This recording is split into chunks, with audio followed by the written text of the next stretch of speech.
ocupar altos cargos nos Estados Unidos da história, né? Mas ele é uma pessoa extremamente inteligente para os padrões da direita e tem um senso de interesse próprio bem profundo, como a gente vai falar aqui agora, né? Porque as mentiras no passado que ele fez sempre foram sobre pessoas e países mais fracos do que ele, assim, sempre foram para pessoas abaixo do que o poder que ele exercia representava, e que não podiam cobrar um preço, né, pela própria desonestidade dele. Mas, por outro lado, quando o Bolton ataca quem é mais poderoso que ele, né, como um presidente que ainda está no cargo, a gente pode ter certeza que ele tem um cuidado de contar com a realidade do lado dele e bastante evidência e bastante prova. Mas, qualquer que seja o mérito desse cara no livro dele, é importante a gente lembrar que ele não é um herói de verdade, assim como o Sérgio Moro não é um herói de verdade. Se ele escreveu um livro sobre Bolsonaro, vamos ler, mas ao mesmo tempo não vamos idolatrar. Eu não vou ler não, velho. Eu não leio. Eu leio livro de jornalista, de Sérgio Moro. Sérgio Moro é um chato, vai ser um dos livros mais chatos. Deve ser ruim mesmo. Vai ser um saco de ideia vazia o livro do Sérgio Moro, porque ele vai ao mesmo tempo... Como é que ele gosta de falar? Ele vai escrever com melindre, que ele fala, né? Com melindre. Porque o Sérgio Moro... E outra coisa, né? Eu falando em livro do Sérgio Moro, um jornalista, acho que italiano, ou um jornalista que escreveu sobre a questão lá que o Sérgio Moro tanto se inspira, né? A Operação Mãos Limpas, escreveu um livro falando a respeito disso e com o prefácio do Moro. E aí o Moro retweetou falando sobre isso.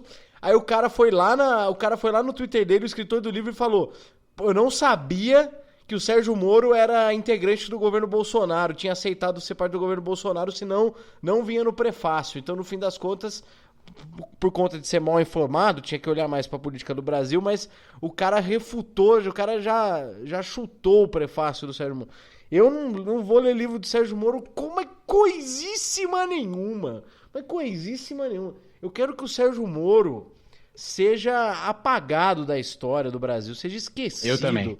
O Bolsonaro, por pior que seja, e é pior que o Sérgio Moro, quando a gente olhar com a distância do tempo das coisas, vai ter uma marca maior do que a do próprio Moro. O Moro é um anão político. Tá se mostrando um anão político. Tomara que fique desse jeito. Se depender da Veja que... Já acreditei mais que ele poderia ir longe. Não que eu gostasse dele, nunca gostei. Mas hoje em dia, Sérgio Moro, sei não, hein? Se depender da Veja que fica fazendo comparação que o Moro ganharia eleição versus o Bolsonaro, né? Era um cenário que só existe na cabeça deles, né? Porque quando que ia ser o segundo turno numa eleição democrática nesse país teria 2 candidatos de extrema direita, né? Tipo... A Veja é outra também, né? A Veja é outra. Mas voltando ao John Bolton, né? Só acho que vale nossos ouvintes saberem quem é esse cara, né? Que escreveu o livro contra o Trump, e assim... e que existe uma briga entre as extremas direitas nos Estados Unidos. Isso é muito interessante. Mostra que o Trump não é mais unânime o apoio entre os psicopatas neoliberais lá, controladores do dinheiro do mundo. O Bolton ingressou no governo do George W. Bush como subsecretário de Estado para o controle de armas. E em 2002 ele declarou que Cuba tinha um programa ofensivo de armas biológicas.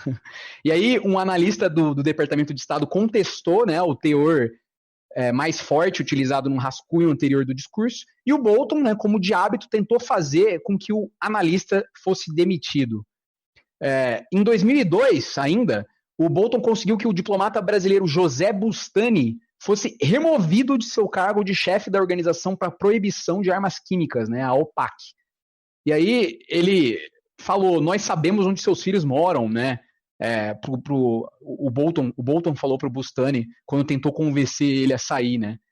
E aí o pecado do Bustani, o nosso diplomata, foi convencer o Iraque a assinar o Tratado Internacional de Proibição de Armas Químicas, né?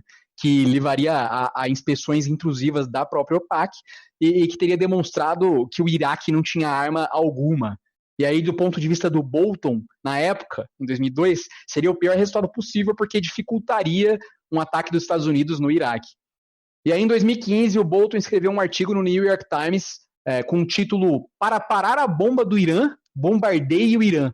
E aí, cheio de falsidade, né, característica da extrema-direita, tudo para defender uma guerra que não tinha sido provocada.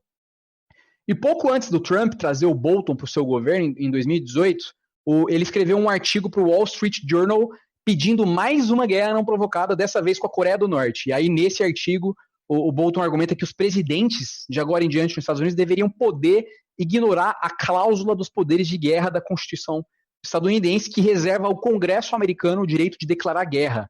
Assim, podendo, defendendo que o Trump poderia atacar outros países conforme ele desejasse, sem intervenção do Congresso.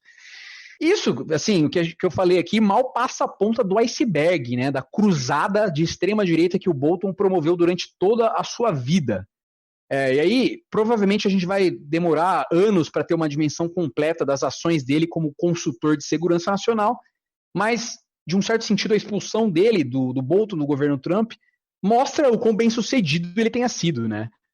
Porque, como muitos revolucionários extremistas, ele triunfa e depois descobriu que as pessoas que finalmente tomaram poder não compartilham dos seus próprios objetivos e aí finalmente decidem que devem sair, né? Ou devem ser expurgados, ou devem não ter nada a ver com aquele governo. É o Sérgio Moro estadunidense, isso está acontecendo lá e demonstra que Donald Trump realmente não está em bons bocados.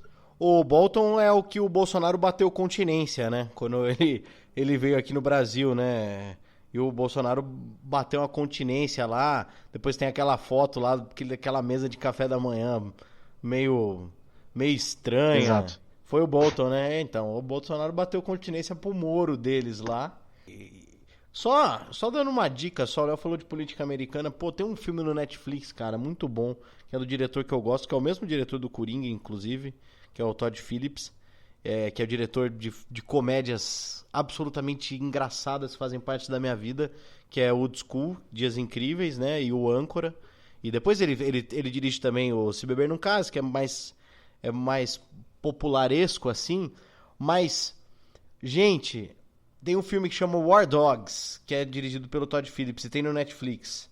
É com o Jonah Hill, com o Bradley Cooper e com o rapaz do Whiplash. Esse filme é sensacional, porque conta como funciona a questão bélica americana, de uns tempos que eles tiveram que mudar umas questões, né, de licitação, e aí abre-se para pequenas empresas, e aí os caras são dois jovens, assim, um deles que é o Jonah Hill, é um cara mais trambiqueiro, podemos dizer assim, mais envolvido com o crime, e aí eles se juntam. Pô, os caras vendem armas, eles ficam ricos, milionários, fazem um puta negócio da China, literalmente, com o governo americano, numa licitação gigantesca, acho que é pra fornecer balas pro exército americano, no Afeganistão. Cara, esse filme é muito legal, assistam. War Dogs, Cães de Guerra, é de 2016, eu acho. É um filme divertidíssimo. Aliás, também, né, vamos entrar na pauta racismo, eu acho que já.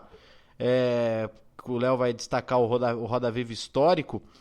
Já abrindo já, que é o da Five Bloods lá, que é o novo filme do Spike Lee, que tá no Netflix também.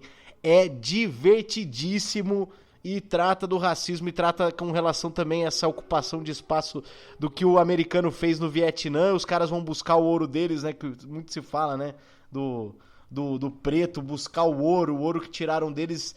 Uma metáfora sobre tudo de errado do mundo dos últimos anos. E é um filme divertidíssimo. Dica Coronga, se você não viu ainda o Da Five Bloods do Spike Lee, e o ator desse filme, o Delroy Lindo, que é um cidadão americano preto trampista, rouba a cena do filme. Esse cara rouba a cena do filme. And gave us everything. All he asks of us is we give each other love. My brother Marvin, you drunk. I ain't never been more sober in my life. Se esse cara não levar o Oscar como um americano negro, trumpista, cara, esse filme é genial. Esse filme é o filme do ano pra mim já. Perfeito, assim, é divertido, é tenso, faz uma reparação histórica, É foda, foda. 2 dicas pra vocês, já aproveitando já. A minha dica, para finalizar o episódio, é o Roda Viva Histórica, como o Paulo já adiantou, do Silvio Luiz de Almeida, que é pós-doutor em Direito, é jurista, é filósofo e é preto. Então, assim, é um cara que chegou lá e tem uma voz de representatividade e, assim, grandes nomes como o Emicida ficaram emocionados, né, com como foi a repercussão desse programa, e as pessoas, ele realmente foi para acordar mesmo, assim, uma população para entender efetivamente o problema do racismo. E ele, no programa, sem muitos spoilers, mas eu quero só trazer uma filosofia dele aqui, ele bateu bastante na tecla do racismo como um problema complexo, né? E não no sentido de ser difícil de entender, mas dele ser constituído de várias partes interdependentes. E aí a complexidade do racismo é exatamente o que ele tenta provar no seu livro Racismo Estrutural, né? E ele, nesse livro, insiste em ligar economia, direito, política, as instituições e as subjetividades ao problema do próprio racismo estrutural. E para ele entender que está tudo interligado, que o próprio sistema ele emite um racismo, é fundamental. E você não entender que há um problema na economia, no direito e na política, nas instituições, significa que você não entende nada. Ele é bem radical nessa área, mas genial a explicação dele, então assistam. E para ele tem até uma frase, né? Sem os brancos, não é possível superar o racismo. Por quê? Porque, segundo ele, nós brancos fazemos parte do todo, né? E só há a palavra branco para definir uma pessoa porque existe o racismo, e não o contrário, né? O branco é produto do racismo, mas não como uma obra acabada, mas como uma coisa produzida por um maquinário social de enquadramento na hierarquia estrutural da sociedade dentro do sistema que a gente tá. Então, dentro da consciência coletiva das pessoas, só por você ser branco, você já assumiria determinadas funções, e você, sendo preto, assumiria outras, e isso a pessoa preta cresce com isso na cabeça e a pessoa branca cresce com isso na cabeça. Mais do que isso, né, o racismo, por estar entrelaçado com a estrutura do capitalismo, exige uma luta que se impõe para além dos pretos e atinge todo o conjunto desse sujeito histórico e dialético. E, segundo ele, isso é chamado de classe trabalhadora, né? Ou seja, os despossuídos, as pessoas que não são ricas, que não são o velho da van lá, né? As pessoas que são efetivamente exploradas, as pessoas que estão na classe trabalhadora. É uma luta de todos, porque o sistema prejudica a todos, e é só a gente fazendo mudanças essenciais dentro desse sistema que a gente conseguiria efetivamente aniquilar o racismo. Portanto, que o racismo não é uma questão pontual, não é comportamental. O racismo é algo que, se não tratado, compromete justamente tudo aquilo que nós dizemos lutar. Por exemplo, democracia, desenvolvimento econômico, possibilidade da gente expurgar a violência do nosso cotidiano. Ou seja, o racismo é algo que se infiltra na vida social e que, se não tratado, leva ao aprofundamento das crises e compromete o futuro da humanidade. Assistam ao Roda Viva do Silvio Luiz de Almeida, pois histórico, meus ouvintes. Aliás, tem uma outra dica boa, que é a live do Mano Brown com o Dr. Drauzio. Teve, acho que 1h30 de duração, mas é um papo muito, muito gostoso. É mais o Drauzio entrevistando o Mano Brown do que qualquer outra coisa. Brau, como você vê o Brasil de hoje? Essa situação que nós estamos vivendo? O Brasil de hoje... Brasil feião sem maquiagem, né? Do jeito que ele sempre foi, só que era maquiado, né? Sempre foi isso aí, doutor. Essas coisas mandadas aí sempre teve. Só que tá naqueles rap, que falava lá, os rap que os caras tudo cantavam, essas coisas mandadas aí, que estão fazendo essas coisas, entendeu? O pessoal já falava, a gente falou também. Na real, pro favelado, doutor, o morador da periferia, não tá assustado com essas coisas, George Floyd, não tá, doutor. Covid, não tá. Deveria, mas não tá, doutor. Não tá. A vida é luta constante pra esse povão aí.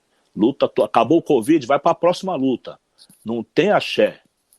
Se cuidem, Covid-19, esse é o momento, né? Vamos fazer a quarentena. Você viu já os caras lá, né? Aquele prefeito que abriu o shopping com um saxofone em Blumenau, eu acho.